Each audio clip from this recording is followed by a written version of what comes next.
Good Monday morning, everyone. It is April the 27th. April's starting to come to a close. I hope you had a great weekend, and thank you for joining us for this morning's episode of Family Law Uncorked. I am Jen Bordeaux, the Director of Public Relations, and I'm joined this morning by attorney and partner Sarah Hink from New Direction Family Law. Good morning, Sarah. Morning. Happy to be here. April's kind of flown by compared to March. At least it has for me. Maybe it's just a few days the same now and I've gotten used to it. But yeah, I think, well, I've seen all kind of memes online. You know, March was like a bajillion years long, it seemed like, and then April flew by in a couple of seconds. And it may be, you're right, maybe because we've adjusted a little bit more to what's going on, but it has gone by a lot faster for sure. So this morning, we've been talking about all kinds of different topics for our Family Law Uncorked. And recently we've still been doing some mediations. And so I kind of just wanted to revisit and let people know about mediation, what it is, what the culture of it is right now, so to speak, and why it might be a good idea.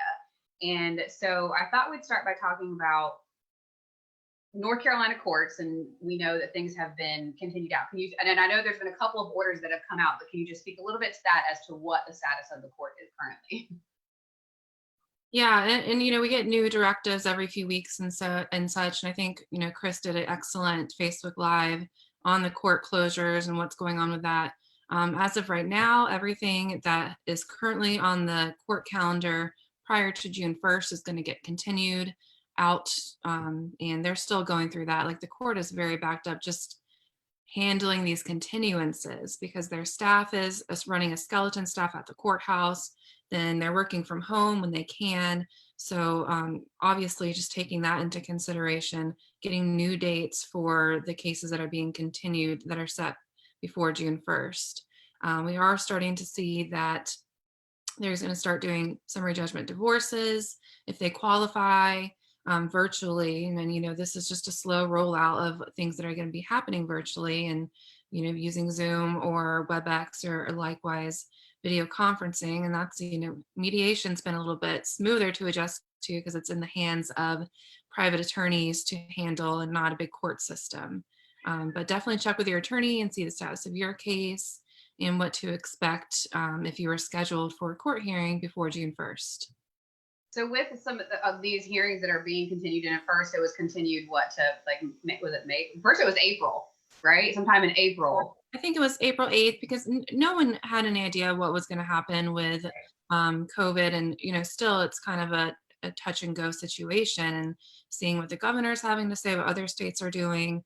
Obviously, if there's going to be an opening of the courts, you want that rollout to be a safe one. And maybe that it doesn't look like everyone's going back to court at once. Maybe it's a slower, these kind of cases are what we're going to do, or really just take down the calendar. I don't know what they're going to do. I'm happy I don't have to make that decision, quite honestly, but we're doing the best we can with our clients and making sure that their case is being handled as smoothly as possible, given the changes and the climate going forward. And so if you can give somebody an idea, I mean, before all of this, Wake County Family Court was already pretty congested, and things that got bumped got continued out a little ways.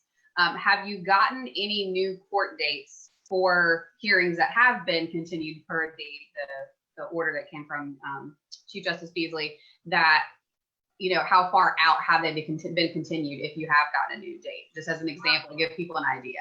Yeah, I think the only one that I have received a date for is in July. The other attorneys have received dates too. I think it's going to depend on your case, but also understand that when this all happened, there are already cases set in July. So you're going to get most likely on the bottom of all that calendar, and you're going to be the last one to get reached, and everything's just going to end up getting pushed back even further. And if you say you had a case in July too, I mean, I'm not certain what's going to happen with those cases. It might get pushed back again, but I'm still waiting on a number of new dates for cases that are being continued because of the virus.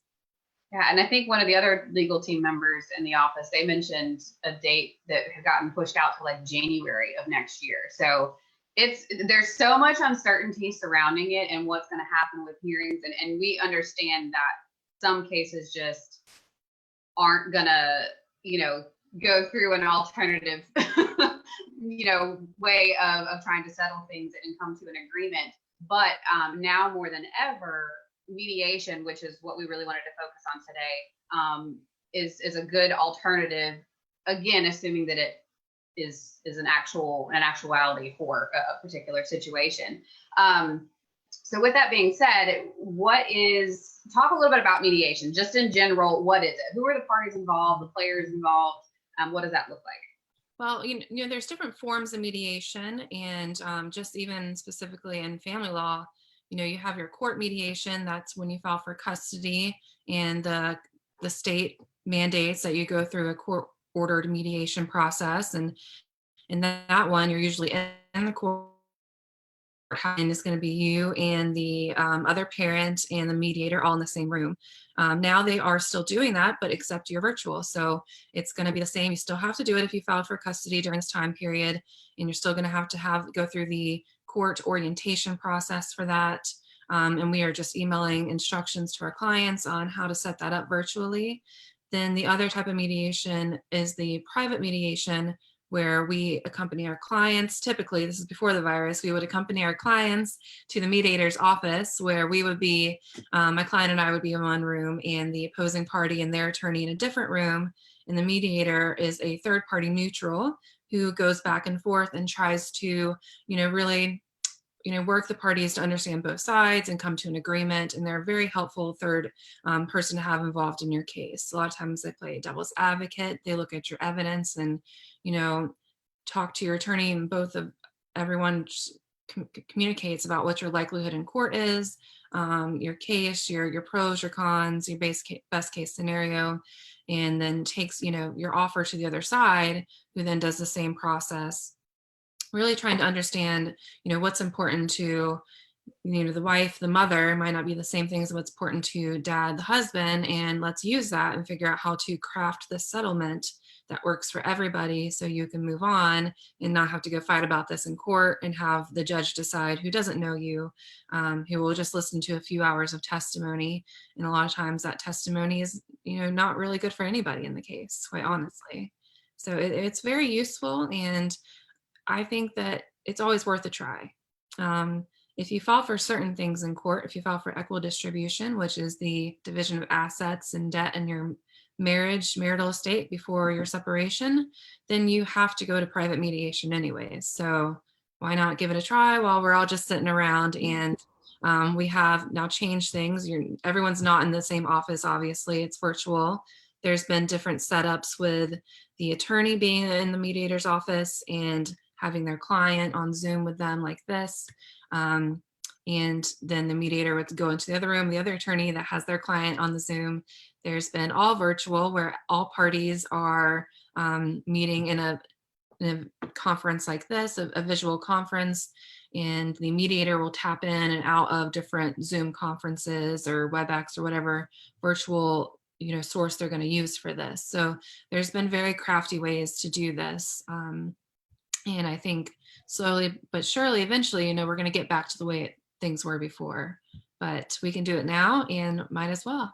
Yeah. And I will say, we've had over the last week and a half, 2 weeks, we've had a couple of virtual mediations that have been successful, and people were able to come to an agreement, and, eliminates the need for court, or, adding to that, waiting to see what date you're going to get and how far down the road, the can's going to be kicked when you're actually able to get in front of the judge. So definitely provides some peace of mind. And I know that I've heard all the attorneys in the office say, with mediation, the parties generally, each party gets more of what they want, as opposed to going before a judge and letting them decide. So. And there's certain things that a judge can't order. They do not have the ability to do so because it doesn't allow for it in the statutes, but you can agree with your spouse and put that in a court order and have the judge sign it. And I get, I think it's hard for some people to merge into this virtual world, and there's always going to be benefits and costs to all changes and every exercise. I know some attorneys, including myself, are worried about losing in real mediation, you're trapped in a room with your attorney all day, which isn't fun. So it might make you work a little harder to come to an agreement with your other spouse. And sitting at home, there's distractions. You might have your children that you're having to take care to, and also focus on coming to an agreement with your spouse who maybe you're not on the best terms with. And then a lot of anger and emotions rise up, and you got the kids. So that sounds like it could be a very stressful time. So it's definitely, there's nothing against anyone that says maybe mediation's not right now, and maybe I do want to wait a couple of months. But if it's going to be good for you and you speak to your attorney and sounds like the right game plan, then definitely move forward. But I get how it might not be ideal for some people to do the virtual style of mediations. Yeah, and we have a question that popped in related to the status of the court with DVPOs. So I'll definitely get to that for a second. Hi, Joy. Thanks for tuning in. And with mediation, you briefly mentioned, I thought I heard you mention, either way, it's good to talk about, but cost can be another benefit of mediation. Instead of having the attorney have to, and the legal team, because you usually have a paralegal that's involved in helping with preparation as well as preparation for court, and then the representation time in court and all that kind of stuff. So generally, maybe not always, obviously there's no absolutes, but generally is mediation more cost effective than going to a hearing? If you settle, yes. Yeah. If you settle, then no, because you're paying for both. Mediations you do have to pay for your attorney's time and the mediator, and oftentimes that is a couple $1,000s, and to some people that's a lot of money. And I think it's hard for them to wrap their mind around doing that, and then also thinking about what they've already paid their attorney to go to court. But you really have to break it down and let them understand that this is a good chance to get out cheaper than if you just go to court. But like I said, there's some things you have to try to mediate. Otherwise, in custody, you have the court mediation at the courthouse, and that's free. So, some people say, well, if that didn't work out, why would I go pay a private mediator to try again? But there might be child support involved that would be helpful to try to negotiate into a private mediation as well.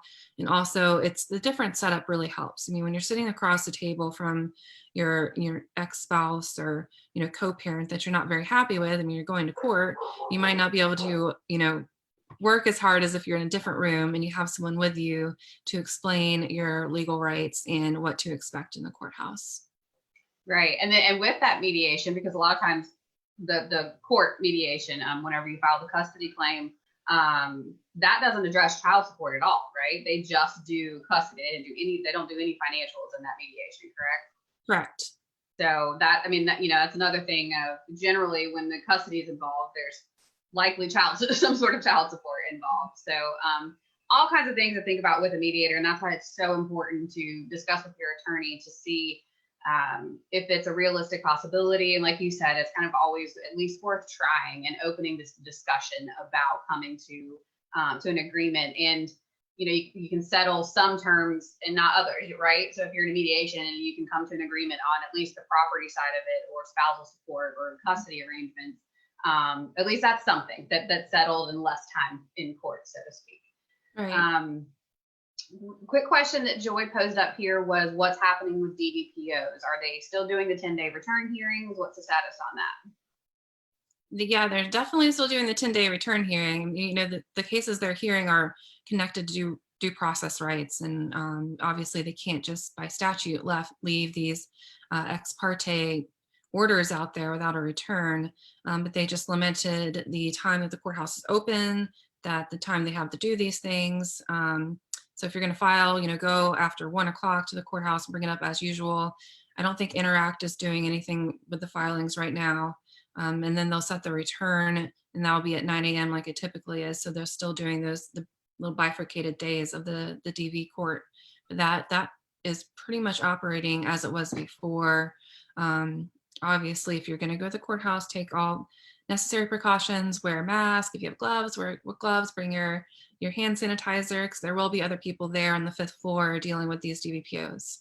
Yeah, absolutely. And I know the courthouse, just from what I've heard of those that have had to go up there over the last several weeks, I think, are they checking to make sure that you're an attorney or what you're doing coming into the courthouse whenever you go up there? Or at one point they were. I feel like I heard I Chris is haven't been there. I haven't had to go there yet. You're the wrong attorney to ask. I've been staying away. I haven't had a reason to go. I haven't had a return hearing, an emergency case during this time, which is good. And, I've obviously had clients that had concerns due to the virus and other things, but we able to work through them and speak to the other attorney and, whatever you can do to work through your case and not end up in the court right now would be extremely helpful for everybody. Yeah, definitely.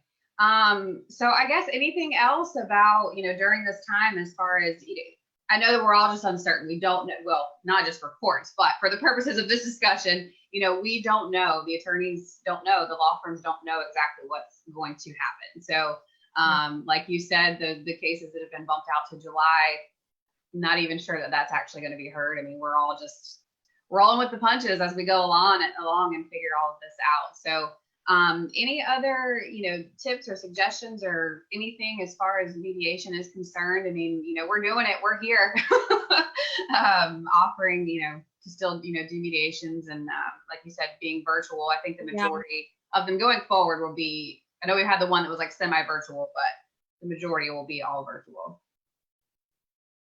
Yeah, and I think it'd be fine as long as your case is well suited for it. Everyone's case is different. Everyone's personalities are different, and you have to take that in consideration. You also want to think about the opposing party's personality. And I always ask my clients, well, you know them better than I do. You spent, X number of years married to them or in a relationship with them.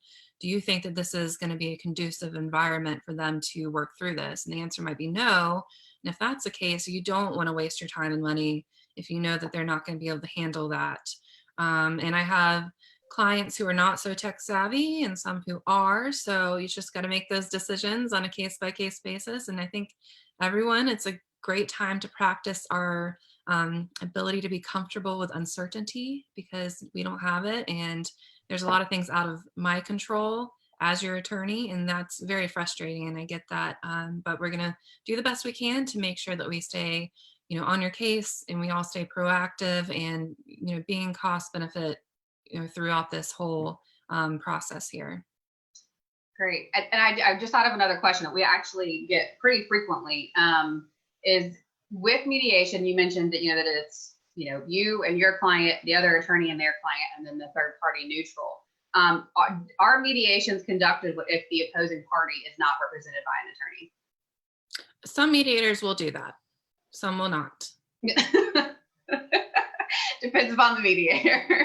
Yes, I in my time practicing in the last 5 years, a little over 5 years, gosh, that's weird, but I think I've only done one that way. So, generally there is another attorney on their side.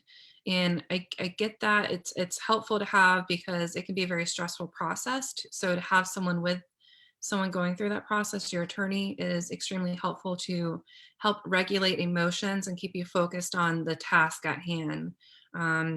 It isn't a therapy session and it's not good to use it as one either. It's really focusing on what you need to do, the issues in front of you. If it's financial, focus on that. And if it's custody, then that's understandable. It can be very emotional there. But it's important to have someone to help maintain boundaries through the process. Yeah, definitely. And mentioning just the financials, I mean, that piece alone, looking at, the way that is divided and looking at the estate as a whole and the value of that and how that all breaks down, I mean, makes my head spin. So, I mean, just one of the many benefits of having, your own attorney when going through that and helping to understand kind of when that ball is in play back and forth, with the mediator as to the negotiations, but to keep up with the numbers and really put that into perspective and how that can all play out. So yeah, make sure you bring your calculator.